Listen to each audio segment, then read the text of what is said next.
Halo, balik lagi di Ngegaspol, ngobrolin berita gacor soal hukum dan politik vonis. Balik dengan Edwin di sini. Hari ini kita akan bahas soal kepailitan. Kalau ngomongin kepailitan ini di antara yang seru tuh ternyata ada satu pengaturan di Undang-Undang PKPU dan kepailitan tentang gugatan hal-hal lain. Biasanya dikenal dengan gugatan lain-lain. Sudah ada bersama kita Bang Muhammad Arifuddin. Dia adalah kurator juga, managing partner dari Arifuddin Susanto Partnership. Dan juga jurnalis hukum online Bang Januar Rizky. Kesempatan buat belajar bareng Bang Arif nih. Iya. Sama Bang Edwin juga. Terima kasih. Saya yang belajar banyak di sini ya. Kalau bicara gugatan hal-hal lain, gugatan lain-lain, sejauh ini gimana sih Bang dari reportase Bang Januar? Oke. Sekarang tuh ekonomi lagi benar-benar ada decline ya atau menurun ya. Jadi berpengaruh terhadap dunia usaha tuh Win. Jadi di lapangan tuh sering dengar isu ada perusahaan yang digugat pilot lah atau seperti apalah gitu ya kan. Nah, dengan hubungannya dengan gugatan lain-lain ini kadang gugatan yang dikesampingkan gitu Bang. Maksudnya kita fokus kepada gugatan pilotnya, padahal di antara sekitaran kasus itu ternyata ada gugatan lain-lain itu loh dalam proses kepailitan. Nah, itu sebenarnya ya perlu bagi jurnalis untuk jeli ya, memahami landscape kepailitan ini seperti apa gitu. Ternyata di balik gugatan utama itu ada perkara-perkara lain yang berhubungan dengan perkara utama itu gitu ya Bang ya. Jadi kalau kita memberitakan isu kepailitan nih, kita jangan semata-mata melihat fokus perkara kepailitannya, tapi ternyata ada perkara-perkara lain ya. Bener. Yang mengitari, karena itu memang diatur di Undang-Undang Kepailitan. Betul. Nah, ini kan seru nih, makanya kita pengen tanya sama Bang Arif nih, sebagai kurator, sebagai advokat juga. Ya. Nah, ini kalau ngomongin gugatan hal-hal lain ya, karena memang undang-undang redaksinya gugatan hal-hal lain sih Bang ya. Apa sih ini barang Bang, dan kira-kira dalam pengalaman Bang Arif pentingnya apa sih buat kurator, advokat aware gitu, menyadari benda ini apa gitu Bang? Ya, memang populernya namanya gugatan lain atau GLL kalau orang. Oh GLL, ada singkatan nih Bang. Ya, jadi kalau kita bicara ada Pak masih ada GLL nih gitu. Itu artinya gugatan lain-lain. Jadi yang pertama yang perlu kita pahami, gugatan lain-lain ini adalah gugatan yang berada di dalam proses kepailitan. Oke. Jadi ini debitur harus pailit dulu nih, harus dalam kondisi pailit. Nah, dalam proses kepailitan yang berjalan itu ada namanya hal-hal yang bisa diajukan gugatan ke pengadilan niaga. Kalau kita mengacu di penjelasan pasal 3 ya, pasal 3 Undang-Undang Kepailitan dan PKPU, itu hal ini meliputi gugatan aksio pauliana. Kemudian ada gugatan di mana kreditor dan kurator itu dalam satu perkara yang terkait harta pailit. Artinya segala sesuatu terkait harta pailit ini bisa diajukan gugatan lain-lain. Nah, ini sebenarnya kan seperti sapu jagat ya. Jadi kalau kurator misalnya menganggap ada beberapa harta pailit yang memang sudah dialihkan, nah kemudian itu dalam waktu lampau 1 tahun misalnya, ya itu bisa diajukan gugatan aksio pauliana. Itu juga termasuk gugatan lain-lain. Atau misalnya ada suatu barang yang dipersengketakan harta pailit misalnya, itu adalah milik pihak ketiga atau diklaim oleh pihak ketiga, itu juga kurator bisa mengajukan gugatan lain-lain juga. Jadi artinya segala sesuatu yang berhubungan dengan harta pailit itu bisa diajukan gugatan lain. Walaupun dalam prakteknya karena terlampau ini kayak sapu jagat, dalam prakteknya kadang-kadang teman-teman juga entah itu beberapa praktisi lawyer itu juga misalnya gugatan keberatan atas daftar piutang itu juga ajukannya GLL. Padahal sebenarnya itu kan renvoy prosedur. Jadi ada yang malah memanfaatkan buat hal yang lain. Ada renvoy prosedur ya, tapi malah pakai GLL. Pakai GLL juga karena terlampau sapu jagat gitu. Jadi fleksibel gitu. Jadi fleksibel karena dan kadang-kadang pengadilan pun bisa mengabulkan, bisa menolak. Gitu. Bisa dikabulkan juga. Pernah aja Bang. Pernah ada. Jadi harusnya kan itu renvoy prosedur ya. Tapi kadang-kadang karena hal-hal lain ini adalah terlampau luas, walaupun sudah ada batasan di penjelasan, karena ada juga kata-kata dan hal-hal lain yang berkaitan dengan kepailitan. Hal-hal lain ini kan ya itu juga hal-hal lain gitu kan. Tapi sebenarnya di pasal 127 sudah diatur kan. Terus juga keberatan atas pembagian. Nah, keberatan atas pembagian kan ada aturannya juga di pasal 189. Itu diatur. Kadang-kadang karena jangka waktunya udah lewat, kalau diajukan keberatan udah lewat nih, jadinya nanti NO kan, ajukannya GLL. Gitu. Iya, jadi dalam praktek itu benar-benar kalau kita bicara soal GLL itu memang bisa menjadi peluang, bisa juga menjadi hambatan. Bisa peluang, bisa hambatan. Bisa hambatan, ya? Tergantung ya konteks perkaranya apa nih yang mau di ini. Kalau misalnya harusnya kan kalau misalnya ada pembagian di kurator membagi kepada para kreditor, memang kan inti dari kepailitan kan ujungnya kan akan pembagian. Iya. Karena memang kepailitan dibuat untuk membagi harta debitor kepada para kreditor Yang punya hak itu yang ya? punya hak. Nah, cuman kadang-kadang diatur jangka waktu keberatan udah lewat. Udah pakai GLL aja gitu. Dan itu dilakukan gitu. Oh, bisa? Dilakukan. Jadi kadang-kadang kurator udah bagi orang baru GLL gitu kan. Walaupun kadang-kadang ada juga yang di NO karena ini harusnya prosedurnya pakainya keberatan dong. Keberatan. Tapi kalau udah lewat waktu makanya pakainya GLL. Jadi di kalangan praktisi kepailitan kadang-kadang GLL itu disebut sebagai ya kayak langkah hukum yang sapu jagat.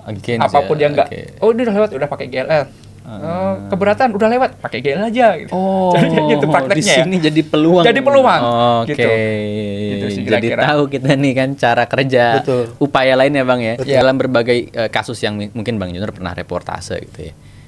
Gimana nih Bang dinamika yang terjadi di pengadilan sependek pemantauan Bang Januar? Jadi yang saya pelajari itu nggak cuma debitor aja yang digugat atas misalnya harta aset yang sudah dijual digugat oleh kreditor. Ternyata kreditor juga bisa digugat bahkan kurator juga. Oh gitu. Kurator. Gimana Bang? Benar nggak Bang? Oh, bisa ya, Bang? Bisa. Jadi GL itu semuanya bisa menggugat sepanjang itu memang punya legal standing. Misalnya kreditor bisa menggugat juga atas kepentingannya apa nih yang di ini merasa itu tadi seperti ini harusnya asetnya itu nggak masuk harta pailit nih. Harusnya harus milik kreditor atau milik pihak ketiga malahan. Bisa juga. Jadi bahkan pihak ketiga yang tidak ada hubungannya, yang bukan merupakan pihak dalam perkara kepailitan pun kadang-kadang bisa mengajukan GL juga. Bisa mengajukan? Bisa. Oh gitu. Jadi ada pihak ketiga.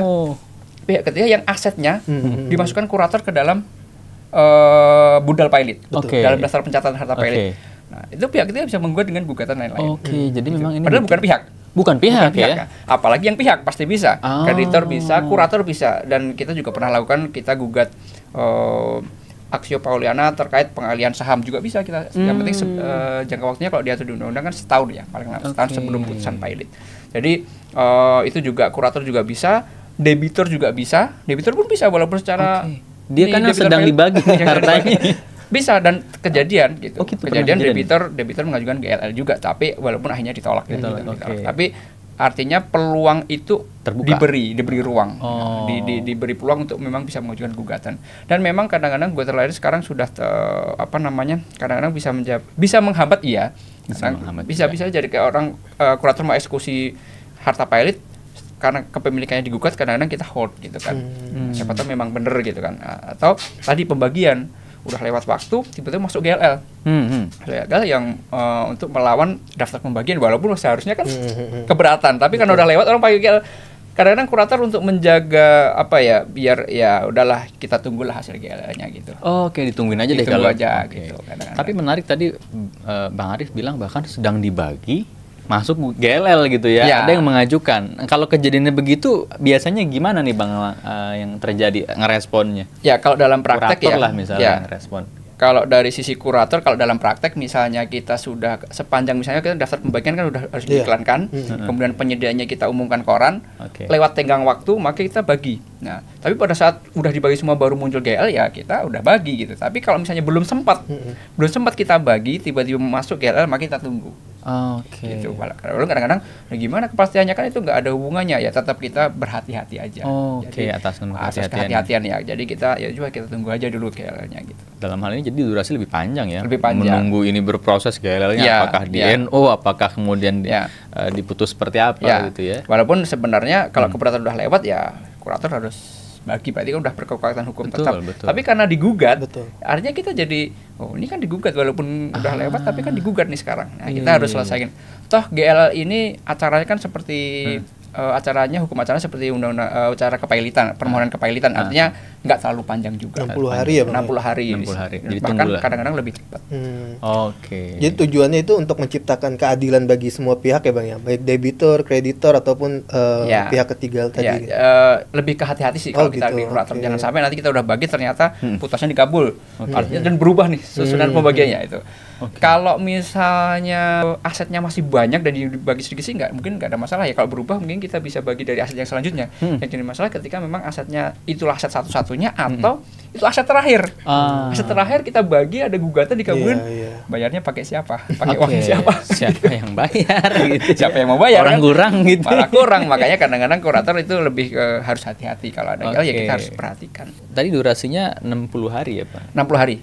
kalau lihat dari sini kan ini seperti sapu jaga, tapi juga ini tadi kalau kata Bang Junar sepertinya semacam langkah yang diakomodasi terakhir gitu ya, jika masih ada yang merasa keganjel nih dalam proses-proses ini ya. Betul. Jadi silakan manfaatkan nih kalau memang ada yang baru tersadar, baru tahu. Walaupun tadi kalau kayak kata Bang Arif sih, ya cuma memang sapu jagat Bang ya, semua bisa dimasuk-masukin. Karena undang-undang kan bilangnya semua terkait proses kepailitan sepanjang menyangkut harta pailit. Sepanjang menyangkut harta. Artinya apapun itu, luas apapun banget itu, luas tafsirannya banget, ya. sangat luas. Makanya kalau dia bilang DPT harusnya kan di-renvoy. Nah, tapi ini terkait harta pailit kan bisa juga gitu. Walaupun lebih tepatnya harus renvoy kan. Tapi ada yang masukin kita digugat. Kok GL sih harusnya kan renvoy ya gitu. Ya ini tetap ya kita hadapin lah. Kalau begini akhirnya dikembalikan bagaimana hakim nanti ya. Bagaimana hakim nanti memutuskan. Karena kan kalau tadi dari Bang Arif bilang kan sebenarnya ada prosedur-prosedur yang katakanlah diajukan lewat GLL, tapi sebenarnya ini sudah ada prosedur tersendiri yang diatur oleh undang-undang ya. Betul. Renvoy prosedur tadi ya. Ada keberatan. Itu kan udah ada pengaturannya sendiri, tapi kadang-kadang karena lebih-lebih biasanya gini, kalau misalnya kenapa orang pilih GLL karena tadi kalau keberatan udah lewat tenggang waktunya. Pasti nanti NO nih. Karena mending GLL aja deh gitu. Atau renvoy juga misalnya nggak tahu saya pilihan kenapa beberapa kreditor ya mungkin pilihan-pilihan itu mungkin di lawyer ya yang ngasih pilihan ya. GLL aja deh karena sebenarnya lebih itu karena sapu jagat ya. Jadi lebih jarang di NO. Paling tolak atau diterima gitu kan. Karena itu tadi lingkupnya yang sangat luas di undang-undang. Karena memang sejak awal settingannya itu luas ya. Jadi kemungkinannya masih bisa diterima gitu ya. Ya, karena sangat luas. Sementara yang tadi kan spesifik ya, keberatan, prosedur gitu ya. Jadi ada peluang di situ. Ada peluang. Bahkan status kreditor misalnya dari konkuren ke preference bisa juga di putusan GLL itu. Jadi nggak melulu soal renvoy, kadang-kadang kan bisa soal angka atau bisa juga soal sifatnya. Nah, GLL juga sama. Kadang-kadang orang merenvoy nggak renvoy GLL soal nilai tagihan plus sifatnya. Jadi status kreditor bisa berubah ya. Bisa berubah. Dia bisa turun atau naik dalam hal prioritas pembagian nih. Betul. Nice. Gimana Bang Yanuar? Seru ya, Win. Jadi bahkan kalau lihat saya baca putusan-putusan itu Bang, itu berdinamika tuh Bang. Jadi di peniaganya dikabulkan, tapi nanti sampai PK Win itu dibatalkan. Nah itu kasus-kasus gitu gimana tuh Bang? Apakah kenapa sampai upaya sampai sekuat itu Bang untuk sampai ke PK segala? Berawal dari GLL tadi ya? Gimana tuh Bang? Ya itu kan balik lagi soal kepentingan ya. Jadi kan memang kalau memang kreditor atau siap pihak manapun, entah itu kreditor atau pihak ketiga atau debitor yang merasa dirugikan adanya putusan atau produk kepailitan, entah itu daftar pembagian, entah itu daftar piutang atau penetapan aset yang masuk ke dalam budel, kalau semua pihak yang merasa dirugikan, kalau memang itu merasa itu yakin bahwa itu haknya yang bersangkutan, ya pasti dia akan berjuang sampai PK sih. Tapi kalau yang saya alami sampai PK, pernah juga sih sampai PK, tapi rata-rata sampai kasasi. Kasasi putus sudah mereka nggak mau PK, tapi pernah satu perkara juga sampai PK, pernah juga gitu. Karena terkait ini biasanya sifat waktu itu, sifat. Jadi kalau memang dia masuk ke preference, memang dapatnya lebih jauh banget. Kalau konkuren kan, kalau konkuren ke preference. Jadi hitung-hitung lagi ya, ini nanti bisa jadi lebih untung atau malah merugikan gitu ya. Dia akan hitung-hitung itu juga ya. Betul. Nah, sekarang pengen tahu nih kalau dari pengalaman Bang Arif sebagai kurator gitu ya. Advokat juga gitu kan. Bahwa karakternya GLL ini kan sapu jagat ya. Memang luas sekali kan peluangnya dan bisa dimasukkan juga argumen untuk upaya-upaya yang sebenarnya sudah diatur spesifik dalam undang-undang PKPU dan kepailitan ya. Betul. Nah, ini kalau dari perspektif praktisi, sebenarnya apakah klausul norma ini perlu dikritik, mungkin diperbaiki atau ditiadakan atau gimana atau apa? Karena tadi kan kita dengarnya ini jadi peluang, tapi jadi tantangan juga. Betul. buat perkara kepailitan. Betul. Dan ini kan juga salah satu yang sedang hangat ya, topik-topik apakah undang-undang kepailitan itu perlu direvisi, kan nggak menghangat ya di antara karena kan ini berkaitan dengan bisnis ya. Kalau nggak salah dulu juga undang-undang kepailitan lahir kan waktu masa krisis moneter. Lahirlah ya undang-undang kepailitan pertama untuk menggantikan undang-undang kepailitan peninggalan Belanda, baru direvisi dengan banyak bahal baru ya, karena banyak yang pailit. Nah, setelah waktu yang berjalan panjang dan kita melihat GLL begini, pendapat Bang Arif sebagai praktisi soal pengaturan GLL di undang-undang gimana Bang harusnya Bang? Sejauh ini kalau soal undang-undang kepelitan itu harus direvisi, memang saya sepakat. Ada beberapa hal yang memang harus disesuaikan dengan kondisi zaman sekarang lah. Karena itu 2024 berarti 2004 berarti 21 tahun lebih 21 tahun ya. Memang ada beberapa hal yang perlu harus disesuaikan gitu kan. Tapi kalau terkait GLL, kalau menurut saya kalau itu dispesifikkan, itu justru menurut saya justru membatasi ya. Karena begini, hal-hal lain terkait kepelitan itu sangat luas dan memang ada aja kadang-kadang kayak nggak bisa diprediksi juga. Misalnya kita batasi nih hanya terkait aksio paliona, gugatan kurator, gugatan ke direksi misalnya. Selain itu nggak bisa misalnya. Gimana kalau kadang-kadang gini, dalam suatu kepelitan kemudian ada muncul penggantian direksi suatu perusahaan. Kemudian atas penggantian direksi itu ternyata merugikan kebijakannya, merugikan harta pilot misalnya gitu. Nah, kalau itu kan berarti kan hal-hal yang memang nggak diatur secara spesifik, tapi kan berkaitan dengan harta pilot. Gitu. Nah, itu kan nggak mungkin kita satu persatu kita batasi mana-mana saja. Dirinci,kan gitu. Dirincikan itu bisa jadi ada yang lewat. Gitu. Kita juga pernah mengajukan gugatan pembatalan pembatalan pengalihan saham. Yang dilakukan juga jauh sebelum, bahkan itu lewat setahun sebenarnya. Tapi akhirnya dikabulin juga. Dikabulin juga. Karena ini harusnya budel pilot nih ya. Iya. Jadi kalau dialihkan jadi nggak kepegang nih, bisa lolos gitu. Betul. Dari budel. Karena sahamnya ini menurut saya saham perusahaan yang memang masih produktif banget dan mempunyai cash flow yang sangat bagus lah ya. Bagus gitu kan. Kita ajuin lah GLL. Waktu itu kurator yang ngajuin GLL. Kurator yang mengajukan? Iya. Karena itu debitur pilot ternyata punya saham yang dialihkan jauh sebelum. Nah ternyata dari bukti-bukti itu ternyata itu dulu sahamnya itu membeli dari perusahaan gitu. Tapi dia melalui pribadi direksi, salah satu direksi gitu. Nah, hal tersebut kalau dibatasi kan itu suatu kondisi yang sangat spesifik. Betul. Yang mungkin ke depan juga ada beberapa kondisi yang memang belum diatur. Baru gitu, lah ya, kita baru temukan nanti lah entah apa itu ya. Tapi kalau kita batasi kan ini nggak diatur, nggak bisa gitu. Artinya kalau saya pribadi harusnya semua hal yang berkaitan dengan harta pilot itu tetap harus bisa diajukan gugatan. Kalau diatur spesifik 1 sampai 10 bisa jadi muncul 11, 12, 13. Iya, bisa terus lagi makin panjang ya. Makin panjang.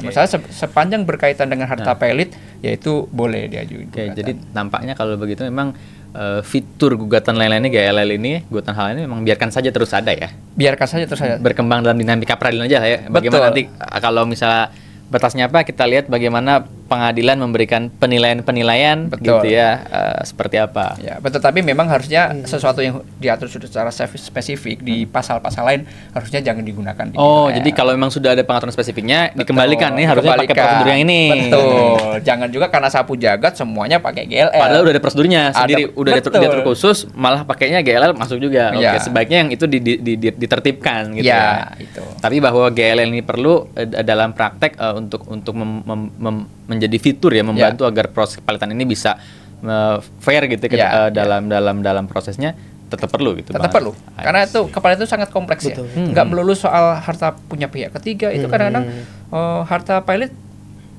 kepemilikan saham yang ternyata ini kalau ini dimiliki direksi, ini nanti bisa dapat dividen ini masuk ke budel misalnya. Itu kan sesuatu yang sangat spesifik dan nggak semuanya seperti itu. Gitu. Atau misalnya hak mengeksekusi atau aset pihak ketiga tapi dibeli dari uang perusahaan yang pilot misalnya. Dari cash flow-nya kita ketahuan misalnya. Ini kan di pembelian ini kan pakai uang perusahaan nih misalnya. Nah, itu kalau itu kan pakai GL juga. Jadi ini harusnya masuk budel misalnya gitu. Jadi sangat luas biar beberapa kejadian yang memang nanti akan semakin spesifik dan semakin ini bisa di-cover. Jadi berbagai perkembangan dalam dinamika praktek ya, pilotan itu ya bisa tercover. Betul. Yang mau saya tanya tuh ini masalah jangka waktu transaksi yang dapat di GLL kan itu Bang. Terus juga objeknya itu apa saja gitu yang bisa di GLL kan gitu. Jadi kalau saya lihat, ini mungkin bisa jadi poin GLL ini. Nah itu gimana tuh Bang? Kalau jangka waktu, kalau di Undang-Undang Kepelitan sendiri tidak mengatur sepanjang itu mengenai harta pilot, maka itu masih masuk ya? Masih masuk. Mau transaksinya 20 tahun yang lalu nggak diatur tuh. Gitu ya? Jadi memang nggak ada sejauh ini dalam dinamika nggak ada normatif nggak ada dinamika masih. Kecuali aksio pauliana, 1 tahun kan. Tapi aksio pauliana adalah bagian dari salah satu jenis GLL. Iya, betul. Artinya di luar aksio pauliana ya mungkin bisa jadi tagihan atas tanah kepemilikan tanah 10 tahun lalu, 15 tahun lalu. Jadi bisa jadi objek GLL gitu kan. Ya walaupun balik lagi pengadilan yang memeriksa kan gitu, apakah ini maksud atau enggak. Tapi sepanjang mengenai harta pilot, menurut saya itu harusnya tetap diakomodir gitu, karena kembali ke spirit kepailitan ke bawah. Kan kepailitan awalnya kan lahir dari pasal 1131 1132 KUH Perdata, artinya bahwa prinsipnya semua harta debitur itu menjadi jaminan atas utang-utang kepada kreditur kan itu. Betul. Artinya kalau misalnya enggak, itu udah lama lah. Tapi kalau itu memang harusnya punya debitur yang merupakan jaminan. Karena jaminan ya Bang ya. Jaminan keseluruhan harta Anda, menjamin apa yang Anda buat hari ini ke depannya juga tetap ketarik gitu ya. Tetap ketarik. Artinya itu kan akan akan merugikan kreditur dong kalau misalnya kecuali lunas ya. Misalnya ini udah nggak lunas, terbayar cuma berapa? 20%. Ini ada nih aset yang dia jual nih berapa puluh tahun ini ternyata melawan hukum misalnya. Melawan hukum yang ini bisa ditarik lagi ya. Itu harus diberi ruang lah. Masalah nanti pengadilan akan mengabulkan enggak ya, monggo silahkan majelis hakim yang memutuskan. Baik. Ini sampai sini kita jadi paham ya betapa pentingnya pengaturan soal gugatan lain-lain dipahami oleh kurator, advokat, dan juga para pihak yang mungkin sedang punya potensi terjerat kepailitan ya. Bahkan mahasiswa juga penting nih Mas. Saya ngelihat tuh di direktori putusan jurnal-jurnal mereka mahasiswa. Mereka udah mulai menulis gitu gugatan lain-lain ini. Padahal mungkin mereka bersinggungan aja belum ya. Mereka udah mulai membayangkan ya nanti kalau ada isu bisnis gitu ya, ini kalau kepailitan. Ini menarik juga sih buat topik-topik, karena praktis ini hal-hal yang akan dihadapi ketika berhubungan dengan bisnis sehari-hari ya, ketika ada urusan transaksi keuangan, tiba-tiba Anda dijerat kepailitan ya. Ya, betul. Makanya ini fitur penting. Dengan kondisi GLL ini punya peluang yang baik ya untuk penegakan hukum kepailitan yang memenuhi keadilan ya bagi para kreditur dalam hal ini ya. Ada nggak sih misalnya tips dari pengalaman Bang Arif ya? Oke lah, GLL ini bagus, tapi cara makainya supaya bertanggung jawab atau tepat tuh batas-batasnya di mana sih paling nggak pendapat Bang Arif gitu? Iya. Memang kadang-kadang pasal sapu jagat ini kadang-kadang bisa juga digunakan orang-orang yang tidak bertanggung jawab ya. Iya. Penghambat, misalnya kurator mau bagi GL aja dulu biar gak dibagi gitu kan. Itu kan itu lebih ke soal etika ya sebenarnya. Etika ya. Karena sebenarnya kalau dari kita sebagai praktisi harusnya kalau sebenarnya lawyer yang mengajukan GL udah pasti lawyer, karena sesuai undang-undang kepailitan bahwa perkara kepailitan wajib diajukan oleh seorang advokat. Kecuali pencocokan piutang itu boleh. Walaupun advokatnya mewakili siapa nih gitu ya. Betul. Artinya sebenarnya ide-ide ini kan pasti dalam prakteknya itu kurang lebih idenya advokat sih. Jadi sebenarnya kalau misalnya kita sebagai advokat ya, kita punya klien, saya punya tagihan nih ke PT udah pilot begini gitu kan. Kalau memang secara keyakinan advokat tersebut berdasarkan ilmu yang dia kuasai bahwa emang ini bisa diajukan ya diajukan silakan aja. Tapi kalau memang tujuannya udah biar juga dibagi aja dulu biar menghambat lah tujuannya itu kan, walaupun kita nggak bisa menilai. Betul, ini nggak ada yang bisa pastikan ya. Ini niatnya apa? Niatnya apa? Kita nggak ada yang bisa pastikan. Walaupun dalam praktek kadang-kadang ini cuma orang ganggu doang. Bisa terasa Bang ya. Ini ganggu nih karena nggak ada alasan yang kuat. Padahal kita ketemu apa sih pengennya kan begini gitu. Ya kan namanya ini. Kelihatan. Kelihatan kalau kadang-kadang itu cuma sekedar untuk gangguan. Tapi ya kita nggak bisa menilai. Kita kan yang lah nih hakim yang menilai. Artinya kalau kita sebagai praktisi kepailitan ya sebagai advokat ya janganlah seperti itu. Tapi kan karena standarnya ya kalau secara hukum kan dibolehkan. Betul. Karena ini boleh nih. Boleh gitu. Bahkan secara etika juga kalau kode etik ya nggak melanggar kan, orang mewakili klien nggak melanggar juga. Cuma secara moral kali ya. Moral, janganlah cuma menghambat doang gitu kan. Gitu. Kode etik profesi ya boleh kan ini kepentingan klien ya. Klien boleh gitu. Ada dasar yang bisa diajukan atau coba dulu gitu. Coba dulu gitu. Dengan ada GL nggak berani nih bagi kuratornya 60 hari lah ya, dalam 60 hari 60 gitu hari ya. Nahan dulu lah gitu. 2 bulan ditahan, ada dinamika tuh nanti entah apa yang terjadi gitu ya. Oke. Tapi paling tidak berarti untuk kurator-kurator yang sedang menangani dan para advokat yang mewakili klien yang berkepentingan di sini juga bisa menyadari antisipasi ya, bahwa ini bisa terjadi nih, bisa jadi sudah beres nih tiba-tiba ada yang mengajukan GLL. Betul. Jadi lah siap-siap aja lah ya gitu ya, karena emang ya boleh-boleh aja sih ada yang mencoba, yang coba-coba gitu ya Bang. Nih, bahkan dan ini saya alami sendiri. Saya mengenai perkara kepailitan pembahasan sudah ditutup. Sudah tutup nih. Sudah iklan koran penutupan, sudah semua. 6 bulan kemudian ada GLL. 6 bulan? Iya. 6 bulan setelah ditutup ada GLL. Oke. Ya mau nggak mau kita sebagai kurator ya hadapin gitu. Tapi kita datang ke pengadilan hire lawyer juga sebagai ex kurator. Kan udah ditutup. Walaupun akhirnya ditolak karena karena kepalitan udah berakhir. Ya nggak bisa lagi dong. Tapi ada aja yang mencoba ya setelah 6 bulan setelah selesai dia ajukan GLL. Setelah tutup. Bahkan waktu penutupan kita beritahu udah tutup ya gitu. Mereka nggak ada respon. Namanya juga tiba-tiba, usaha. 6 bulan kemudian ini kenapa? Ternyata setelah kita ketemu ternyata mereka setelah 6 bulan mereka ngobrol lah dengan teman lawyer gitu. Oh ini bisa coba ini, aja. ini bisa nih, GL aja gitu. Nah ini kadang-kadang kita sebagai kurator harus paham resiko itu. Dan saya pernah digugat setelah perkara tutup. Pernah ya? Abang pernah ngalamin sendiri ya? Pernah, sekali saya pernah. Jadi perkara kepalitan udah tutup, saya kuratornya kebetulan. Udah tutup 6 bulan kemudian tiba-tiba ada pemberitaan ke kantor, dia gitu. kok perkara ini kan udah ditutup gitu. Iya, udah habis dibagi. Udah habis semua. Masih ada nggak tuh? Udah 6 bulan. 6 bulan. Mungkin udah dipakai juga sama kreditornya kemana-mana buat bayar-bayar lain. Tiba-tiba ada GSA. Iya. Walaupun akhirnya saya terpaksa, kita sebagai praktisi kepalitan terutama kurator harus sadar itu. Teman-teman kurator sadar bahwa kita ada gugatan bahkan kita setelah selesai pun mungkin aja. Dan bisa terjadi, dan saya salah satu contohnya. Terjadi pengalaman sendiri ya Bang. Pengalaman sendiri.